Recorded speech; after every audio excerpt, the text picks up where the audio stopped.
दोस्तों नमस्कार।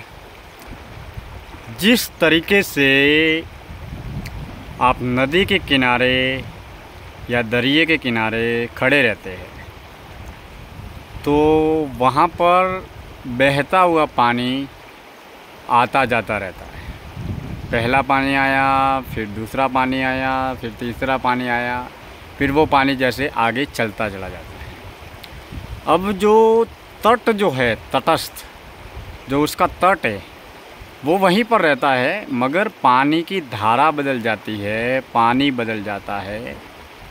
तो ठीक उसी तरीके से एक साधक के जीवन में भी साक्षी भाव और तटस्थ भाव का होना बेहद ज़रूरी है। दरिए में एक नहीं, दो नहीं, दर्जनों नहीं, सैकड़ों नहीं, हज़ारों लाखों लहरें उठती है, पानी से ही उठती है और पानी में ही मिल जाती है, और हर बार वो लहरें अलग अलग होती है। तो ठीक उसी तरीके से जब साधक ध्यान साधना में आधे घंटे, 1 घंटे, 2 घंटे, 4 घंटे, 5 घंटे जब ध्यान साधना में अनवरत डुबकियाँ लगाता है तो लहरों की तरह ही साधक के दिल और दिमाग में सकारात्मक विचार और नकारात्मक विचार आते जाते रहते हैं। अब हर विचार के प्रति आपको साक्षी भाव रखना है, यानी कि जो चीज़ जन्म ले रही है वो ख़त्म भी होने वाली है। वो विषय वस्तु हो या कोई भी पदार्थ हो या आपके दिल दिमाग में कोई भी विचार जन्म ले रहा हो, वो भले ही सकारात्मक विचार हो या नकारात्मक विचार हो, सुख हो या दुख हो, सुख भी एक दिन ख़त्म होने वाला है, दुख भी एक दिन ख़त्म होने वाला है। और सुख और दुख को भोगने वाला पंच विकारों को भोगने वाला पंच तत्वों से बना हुआ शरीर ये भी क्षणभंगुर है और परिवर्तनशील है। यानी कि परिवर्तन संसार का नियम है और सब कुछ एक न एक दिन बदलने वाला है। ऐसी स्थिति में आपको, एक साधक को, संसार के प्रति, संसार के तमाम क्रियाकलापों के प्रति, सुख और दुख के प्रति, अपने मन, बुद्धि, दिल और दिमाग में उठने वाले विचारों के प्रति साक्षी भाव, तटस्थ भाव का होना बेहद ज़रूरी है।